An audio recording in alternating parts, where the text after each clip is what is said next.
Salve, salve! Estamos chegando para mais um programa Conteúdo, um ótimo início de noite de domingo para você, muito feliz e hoje um cenário diferente, tudo bem, Thiago? Vale a pena a gente estar aqui, porque parabéns atrasado para Goiânia, né? O nosso programa só sai no domingo, né? Mas está aqui a nossa demonstração de amor à nossa capital.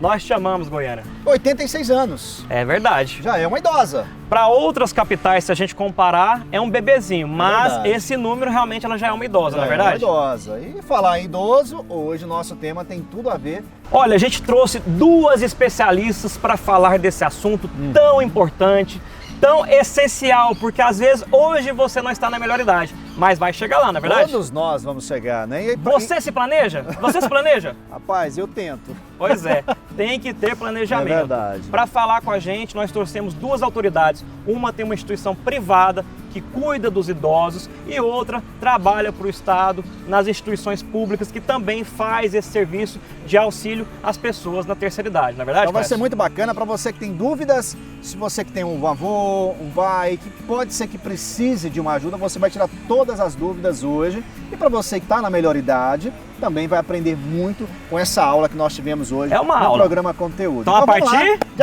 agora para vocês. Hoje o tema é cuidado com os idosos.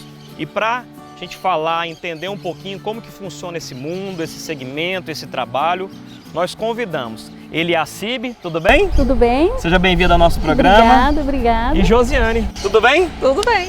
Sejam bem-vindas, Obrigada. Viu? Gente, a primeira questão, já que a gente vai falar sobre esse tema, é a seguinte. Hoje é fora de moda ou é preconceituoso a gente se referir com o termo asilo quando a gente pensa num espaço para se cuidar de idosos? Não se usa mais. Não se usa. Agora é ILPI. ILPI. Instituição de Longa Permanência para Idosos. Outra questão, existe preconceito no segmento que vocês trabalham? Sim. Quais são os preconceitos que vocês enfrentam? Mais por parte da família, da própria família. Porque tem no contexto, né, o asilo de antigamente, né, que eram pessoas que não tinham lares, pessoas desabrigadas, idosos doentes mentais. Então tudo era colocado dentro de um asilo. Né? Então você vê muito esse preconceito por parte da família ainda, pela história. Às vezes a família começa a abrir a cabeça para isso, vou colocar o meu pai, até pelas patologias que estão surgindo, né? Que antes as pessoas falavam muito, o idoso está caducando, não era assim? Era. Hoje tem várias demências, né? Hoje é a demência, é o Alzheimer, é o Parkinson, né? Então tudo isso contribui. Então a família vê a necessidade, né, de um tratamento específico, de um acompanhamento para dar uma qualidade de vida para esse idoso, que é o que não tinha antes, né? Aí quando a família começa a abrir a cabeça para esse horizonte, ele vai, pesquisa, vê a melhor instituição, coloca, mas ainda fica com receio do que a família vai achar, do que os amigos vão achar. Né? Você abandonou o seu pai, você colocou ele num asilo, num abrigo. Né? Então quando a família chega, ela mesma já chega, né, pensando dessa forma, mas ela chega assim, no último caso de desespero, procurando alguém para ajudar. Do jeito que você está falando, você falou que tem um preconceito da família com a instituição, mas socialmente também existe um preconceito com a instituição, como se fosse um lugar para depósito ou descarte uma pessoa da pessoa da terceira idade. Que eles falam abrigo, uma pessoa que não tem um lar, que não tem uma família, que é abandonada. Então, mas você tem uma família, por que você vai colocar, né? Só que hoje tem as doenças, tem como você tratar as doenças e você não faz isso dentro da sua casa. Você não é um profissional da saúde, você não tem uma equipe multidisciplinar para fazer isso dentro de casa. E isso exige um fisioterapeuta, fonoaudiólogo, musicoterapeuta, médica geriatra, enfermeira, equipe de cuidadores. Então tem toda uma equipe que está voltado a tratar desse idoso e dar uma qualidade de vida para ele. Porque muitas dessas doenças não tem cura, né? Essas doenças de idosos. Mas ela tem um tratamento, né, e dá a melhor qualidade de vida para ele, que dentro desse quadro ele consiga se manter o melhor possível. Como que é o processo para que esse espaço físico ele seja classificado legalmente com a instituição permanente de longa data? Como é que é feito esse processo? Assim, mudou muito. Há algum tempo atrás, eles mandavam para os abrigos idosos que tinham problema mental, hoje não. A família que tem alguém, pelo menos assim no estado, né, no abrigo do estado, a família que tem alguém precisando de ir para esse abrigo, ele faz um relatório explicando a situação. Nem todo mundo coloca o parente lá, a mãe ou o pai, porque não quer ser idoso, porque às vezes não tem condições de cuidar. E como a gente tem a equipe multidisciplinar, para eles é interessante. Então é feito um relatório encaminhado, a assistente social faz a visita, vê se realmente precisa. Aí cada profissional atende, faz o atendimento, a médica, a enfermeira, a psicóloga, todos os profissionais fazem o atendimento. Aí se o idoso estiver apto para ir, né, para ILPI, ele vai. Senão a instituição não aceita. E quase sempre ele está, assim, ou para ILPI ou para o Casas Lar, que é o idoso independente, porque nós temos 3 modalidades, que atualmente está funcionando muito bem, que é o centro-dia, que o idoso vai de manhã e volta à tarde. E a ILPI são os idosos dependentes, que eles não saem sozinhos e fica lá aos cuidados da equipe, de toda a equipe. E a Casas Lar é para os idosos independentes, que eles vão onde quer, saem a hora que quer e a gente dá o suporte. Já que você tocou nesse assunto e você representa o Estado, é uma funcionária pública, eu queria que vocês me dissessem como que funciona o serviço privado e o serviço público de cuidado com os idosos. Quais são as diferenças? Como que é isso na prática? Nós temos assim uma equipe, né, que faz o atendimento. Como eu já acabei de explicar para ele, que quando a pessoa quer colocar o seu idoso lá, ela ela escreve um relatório, manda para a sede e o serviço social faz a visita, né, e nessa visita ela vai ver se o idoso precisa ou não. Porque atualmente eles estão pegando mais idosos que realmente precisam. Que nós tivemos uma época que tinha idosos que tinha família, tinha tudo, que realmente não precisava. Então eles estão abrindo as portas para o idoso que tem a necessidade de ficar lá. No nosso caso, por exemplo. Essa necessidade seria algo financeiro? A pessoa tem condições? Financeiro. Okay. Financeiro. Então, assim, para entrar lá, o idoso tem que ganhar um salário mínimo. Se for mais, não entra. Então, ele tem que ter um salário mínimo e tá apto para entrar. E para saber se está apto ou não, é feita a avaliação pelos profissionais. Passa por todos fazem avaliação. Uma triagem pelo médico, enfermeiro, fisioterapeuta, educador físico, psicólogo, todos fazem o atendimento. Aí depois que todos fazem o atendimento que está apto, os idosos fazem os exames, todos os exames que é solicitado. Quando os exames estão prontos, leva para a médica ver, aí sim, aí faz a AGA, que é a avaliação ampla do idoso, né, a avaliação geriátrica, faz a AGA, que essa AGA vai falar as doenças que o idoso tem, a medicação que ele toma, todas as necessidades básicas que ele precisa. Aí ele vai entrar. Então faz uma triagem, faz um estudo do idoso, aí assim ele entra e é cuidado pelo Estado. Sim, ele é cuidado pelo Estado e por toda a equipe. E no privado? É um pouco diferente. Conta pra gente. A família nos procura, né? Aí nós falamos o tratamento que é feito, os profissionais que vão atendê-lo, né? A estrutura que nós temos e fica a opção da família escolher o local ou optar por outro. Ele optando pelo local, vendo os valores, tudo, optando pelo local, aí nós fazemos a avaliação desse idoso, como? Vamos investigar, né? Saúde, como que está, quais são as patologias que ele tem. E aí ele entra na casa, entrando na casa a gente já faz uma consulta, porque como tem uma médica geriatra, fisioterapia, fono, todo esse acompanhamento, toda a equipe vai fazer a avaliação com ela. A gente faz um período de 1 mês de adaptação, que é tanto para o idoso adaptar a casa, como a casa ao idoso, para ver se ele está apto a ficar na casa, né? Fazendo essa avaliação e esse período ocorrendo, o idoso estando estabilizado e a família gostar da prestação de serviço, vai ser feito o contrato e ele vai permanecer na casa. Quais os termos considerados desrespeitosos que vocês vêem no dia a dia as pessoas falarem e muitas vezes não sabem que está falando, que está desrespeitando um idoso? Olha, assim, o que a gente menos gosta que acontece é infantilizar o idoso. Infantilizar o idoso, abordagem de forma grosseira, sabe? A gente cobra muito o carinho, a forma afetuosa de tratar o idoso. Porque se você infantiliza o idoso, a pessoa está de idade, mas ele é um adulto, né? Você consegue dar exemplo de alguns termos ou formas de se referir aos idosos que hoje são preconceituosas ou erradas? Eu vejo muito o pessoal falar velho. Velho. Aí a gente até brinca, não, velho é móvel. Né? A pessoa, no decorrer da idade, ele fica idoso, ele não fica velho.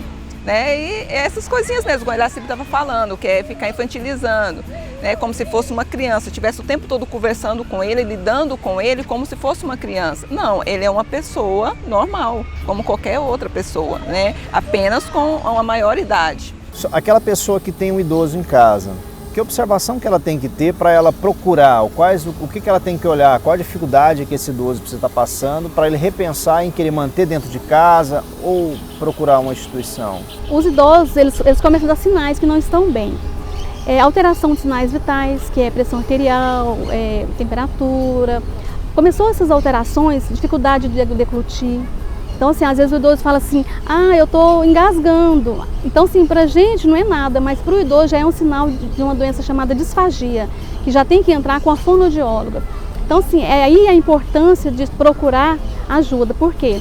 Porque através desse problema de uma simples deglutição, que a gente pensa que não é nada, ele pode ter pneumonia por broncoaspiração. Então, assim, são várias doenças que vêm, doença pulmonar. Então, os primeiros sinais são esses: dificuldade de deglutição, alteração de sinais vitais, mudança de comportamento, né, que já pode ser sinal de demência, de Alzheimer. Então, começou a ficar agressividade. Às vezes, nossa, o idoso é tão sem educação? Não, nem sempre. Às vezes ele está agressivo, já é mudança de comportamento. Já tem que entrar com medicação, com o suporte necessário. Pela experiência, pelo que vocês já viveram, qual que é a forma, qual que é a maneira que você conduz essa conversa com o idoso, em que você vai propor para ele ir para um abrigo? Como que deve ser essa conversa? Como que o adulto deve conduzir para que não crie um problema, um desgaste nessa fase da vida da pessoa? Porque a primeira fase é a família aceitar, né, a patologia do idoso. Que às vezes um médico dá um diagnóstico da demência, o Alzheimer, o Parkinson, e até a própria família acha que é um caso simples de ser resolvido. Então a família começa a trabalhar com esse idoso e com o decorrer do tempo vai começar a aparecer os sintomas da doença. Então tem a parte de agressividade, ansiedade, depressão, tem toda uma série e não é algo que é fixo, ele oscila bastante. Então um mês ele está bem, o outro mês já precisa regular as medicações dele. Então tem que sempre estar com esse olhar técnico em cima deles. E o que acontece bastante é que a família tenta de tudo no início, tenta cuidadores em casa, mas como a família fica muito ausente, trabalha fora, tudo, a família precisa de um auxílio maior, né? E ver que o idoso não está sendo conduzido da forma correta e dali para frente só está vendo o idoso decaindo cada dia mais.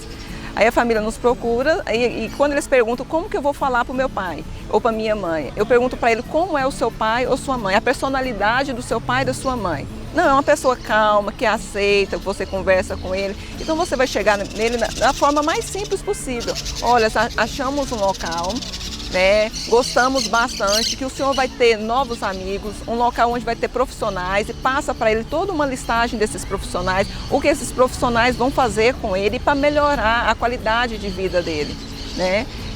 Ou se não, meu pai ou minha mãe, ele é agressivo, é uma pessoa, um termo que eles usam bastante, é ignorante, não aceita.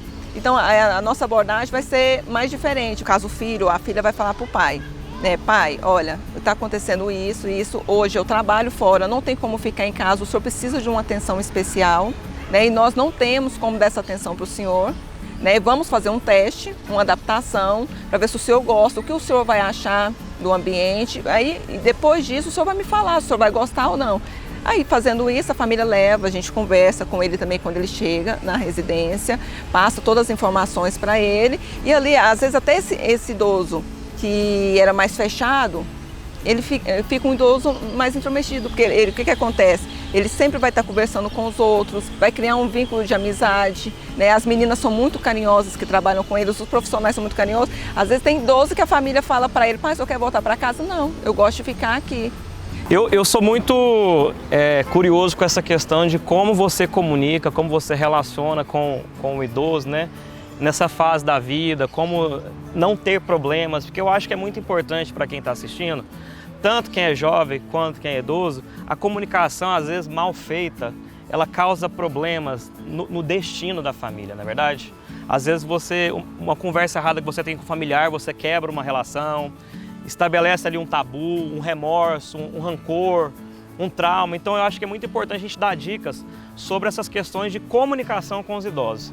A pergunta que eu quero fazer para vocês é a seguinte, pelo que vocês têm de experiência, como que a pessoa que é mais nova detecta que aquela pessoa mais velha precisa do cuidado e como que ela convence ou conversa com a pessoa mais velha para convencê-la a ser cuidada, ela flexibilizar, ela entender que é um momento em que agora ela não é mais a pessoa provedora, ela precisa de alguém para cuidar dela. Como que isso é conversado entre os familiares, na opinião de vocês, que devem passar por isso, acho que diariamente, né? Nem nós sabemos 100%, porque cada pessoa tem sua personalidade. Então você vai estudar caso a caso, cada um a sua identidade e vai ver a melhor forma de abordá-lo. Né? Em questão, tem aquele idoso que ele vai demorar mais a aceitar, ou ele vai passar a vida inteira não aceitando.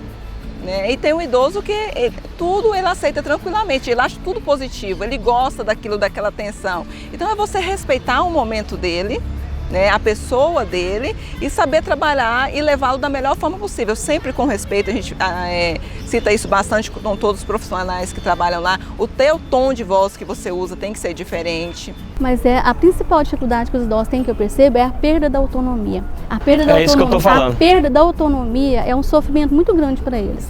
Igual assim, nós, por exemplo, que eles não podem sair sozinhos, né? Então vai sair, tem que levar um cuidador. Ele vai, por que eu tenho que levar um cuidador? Porque o senhor não pode ir sozinho. Eu não posso ir sozinho, por quê? Aí eu sempre deixo claro, olha, é para proteger o senhor pode cair e tal, mas eles não aceitam. Porque nós temos idosos com temperamento muito forte.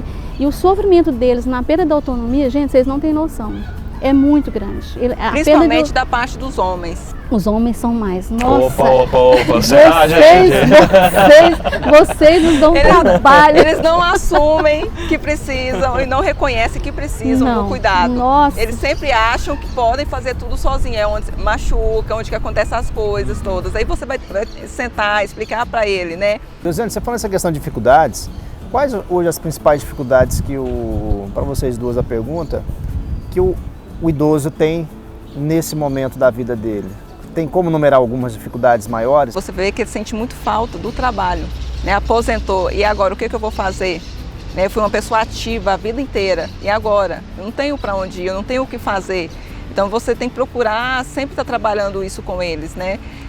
Jogos, atividades, exercícios. E a gente fala também que eles têm uma certa preguicinha em termos de fazer um exercício, fazer um acompanhamento médico. Então você sempre tem que estar buscando. Os profissionais mesmo, para lidar com isso, ele tem que saber buscá-los, né, para ele. Ele tem que saber interagir com esse idoso. Não é qualquer profissional que mexe. É proibido ou é permitido que o cuidador, que as pessoas que fazem parte da instituição se tornem íntimas dos idosos, ou seja, criem vínculos que vão além do profissional. Não estou falando de relação carnal, mas você desenvolver um amor, um afeto maior do que o padrão do serviço. Na verdade não é proibido, mas não é bom. Mas a gente não consegue não ter vínculo. Não consegue. Não é bom, mas é inevitável. É inevitável, é inevitável. Você está lidando com o ser humano, né? A gente orienta para não criar esse vínculo, só que é impossível. Até a gente que orienta, cria. Tem aquele que, assim, que você tem um cuidado maior, às vezes a dependência dele é maior, a fragilidade dele é maior, acaba que cria. Mas o carisma dele, tudo envolve, né? É igual você conhecer um amigo, né? Você vai criar um vínculo com ele e não tem como você falar que eu vou deixá-lo de lá e o profissional de cá. Né? Então eu acho que faz parte do profissional também, né? Você ter esse cuidado, você ter esse amor, você ter essa visão. Isso faz parte. A saúde é isso, né? O profissional também, eu acho que tem que estar dentro do pacote, porque senão acaba que você fica vazio. Você faz as coisas por fazer. Tem que ter um sentimento também junto, tem que gostar do que faz. Gente, e assim, como o amor é muito importante, a gente cobra muito o amor. Gente, tem que ter amor. Acaba que fica impossível, né? Não criar esse vínculo. E dentro desse profissional, quais vocês acham que é a qualidade indispensáveis que ele tem que ter para trabalhar com o idoso? A qualidade dele é amor ao próximo. Se você não tiver amor, você não consegue trabalhar. Porque se você não tiver amor, você não consegue tratar o idoso com respeito, não consegue dar o carinho, porque assim, a gente tem que tratar ele como um ser humano adulto, sem infantilizar, porém com amor e carinho. Porque quando eles chegam ali pra gente, eles já perderam autonomia, saúde, família, já teve muitas perdas. Pra gente não tratar com respeito e carinho, então eu sempre falo, gente, aqui é amor.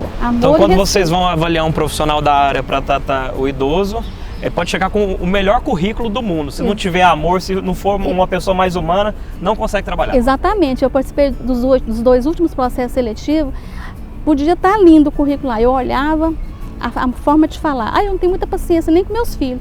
Essa aqui não vai, tá fora. Porque se não tem paciência com os filhos, vai ter com os idosos? Então, assim, pra mim, numa avaliação, é o amor.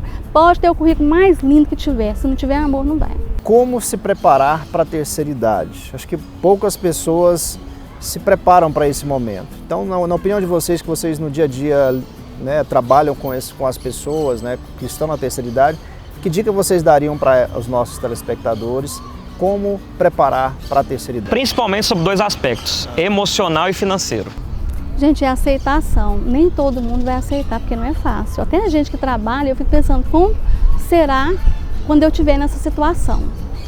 Eu acho que é aceitação. Se a gente não trabalhar a aceitação dentro da gente, ninguém vai aceitar. Amor próprio. Porque o envelhecimento não é fácil. Porque se for só envelhecer, tudo bem. Mas com a idade vem as doenças e a perda da autonomia. Então eu acho que é aceitação. Aceitação, e você? Bastante, porque o que me dói bastante é quando eu vejo um amigo, alguém que chega e fala assim, nossa, tadinho deles. Tadinho por quê? Chegou até aqui para comer de conversa, né? Tadinho somos de nós, né? Que temos todo esse caminho para percorrer. Não, eu não gosto que fala assim, tadinho porque não. É a fase dele, é a nossa fase, nós vamos chegar nisso. Então a gente tem que começar a trabalhar na nossa cabeça que nós vamos ser idosos e tratá-los da mesma forma como gostaríamos de ser tratados, né? Não diferente. Né? Até pela patologia, nós como profissionais sabemos identificar as patologias, mas às vezes a pessoa vê uma idosa mais agitada, mais agressiva, não vou chegar perto. Não, então procure saber sobre as doenças, que são as doenças mais simples que está tendo hoje, e que é o Alzheimer, demência, o Parkinson, que está acometendo bastante os idosos. Procura saber, dentro da família sempre há um idoso dentro da família, né? Então é esse vínculo, não tem como você falar, eu não vou ser um idoso. Não tem como, Eu sempre falo, gente, ó, eles são nós amanhã. Então vamos trabalhar a cabeça, positividade. Então a gente vê assim que a questão da saúde do idoso vai muito com a cabeça dele também. Se ele é um idoso positivo, alegre, para ele tudo que vier é lucro. É até mais fácil envelhecer. É mais fácil envelhecer dessa forma. Agora aquela pessoa que já coloca nela que ela não quer ser aceita como um idoso, ela não vai ser um idoso feliz. Já tem uma trava. Já tem uma trava, ele não é um idoso feliz, ele não vai completar a vida dele como deveria ser. Né? Às vezes ele foi uma pessoa que foi feliz antes e chega naquele determinado ponto, eu não trabalho, sou aposentado, me sinto inútil. Não, você vai trabalhar isso, é onde entra a parte da psicologia. Conversar com o idoso, mostrar para ele, a família também tem que estar junto, a família está bastante presente. Às vezes a pessoa fala, colocou em uma casa, numa instituição, o idoso foi largado. Não, a família hoje, mais do que nunca, ela está mais presente com o idoso quando ele está na instituição do que se ele estivesse em casa, porque a família chega cansada do trabalho. E não, e quando o idoso está na instituição, a família vai no final de semana, tem um tempo para conversar com ele, leva ele para casa. Então tem tudo isso, que até a família fala, nossa, depois que eu coloquei aqui, eu vi o quanto isso fez bem para o idoso e para mim, para a família inteira, para a casa inteira. Então agora a gente chegou na nossa parte final do programa, aquele desafio básico que você que acompanha já conhece. Vocês agora são um time, eu e o Clécio somos outro time, tá bom? A gente vai trazer a pergunta e vocês vão dizer, é uma voz só, se é verdadeiro ou falso, o que a gente vai trazer, tá bom? Se no final vocês errarem mais do que acertarem, você que tem uma instituição privada vai ter que dar algumas diárias para mim, que eu ainda não sei como é que eu vou usar, mas vou Cuidado com o falso aí, hein? Não, mas, e você vai ter que me dar uma consultoria pra gente cuidar das nossas avós aqui. A família chega lá e fala assim, aqui parece um spa. Já vou ganhar umas diárias, nós vamos negociar depois, mas vamos ganhar se errarem mais. A gente responde juntas. Agora, se acertarem mais, a gente vai fazer um post admitindo que a gente perdeu para vocês. É bem proporcional. Tá, a gente Vocês vai responder perceberam, juntas, né? Responder juntos. Vocês podem debater e vão chegar numa resposta. Primeira pergunta, verdadeiro ou falso? O Estatuto do Idoso, ele é de 2001. Verdadeiro ou falso? Verdadeiro. Yes! Vamos começar ganhando. Ele é de 2003, 1-0 pra Tá falando gente. sério? A pessoa, o ser humano que mais viveu até hoje, atingiu 122 anos de idade. Verdadeiro ou falso? Responde, agora fiquei lá. 122 anos. 122 anos. Verdadeiro ou falso? Eu acho que é falso. Vai com ela? O que você acha? Não, eu vou com verdadeiro. Mas você tem que chegar num consenso. Tô Eu falando vou com verdadeiro, é, É verdadeiro? verdadeiro. Acertaram. A Irlanda, país europeu, é considerado o melhor país para envelhecer no mundo. Verdadeiro. Ou falso? Verdadeiro. A população é mais idosa. Verdadeiro. Falso. Gente, Noruega. A primeira instituição brasileira para cuidar de idosos foi fundada antes de 1900? É verdadeiro ou falso? É falso. Falso. Verdadeiro, em Erraram. 1890. Silvio Santos já atingiu a 9ª década de vida? Falso ou verdadeiro? Verdadeiro. Silvio Santos tem 88 anos, Eu acho que então tá ele vendo? não Devia ter atingiu. teimado, é porque eu sei que ele não fez 90. O homem mais rico do Brasil é idoso? Verdadeiro ou falso? Falso. Mudou muito isso aí. É. Não. E aí? Verdadeiro ou falso? Falso. Falso. Verdadeiro. Gente. Joseph Safra. Ganhamos um desafio, isso é raro, viu? Clécio? É. Isso é raro ganhar desafio aqui nesse programa. Que bom, agora vamos partir para a cobrança, né? Sinal que nós estamos preparando para a nossa melhor idade. Também. E aprendemos, né, dessa?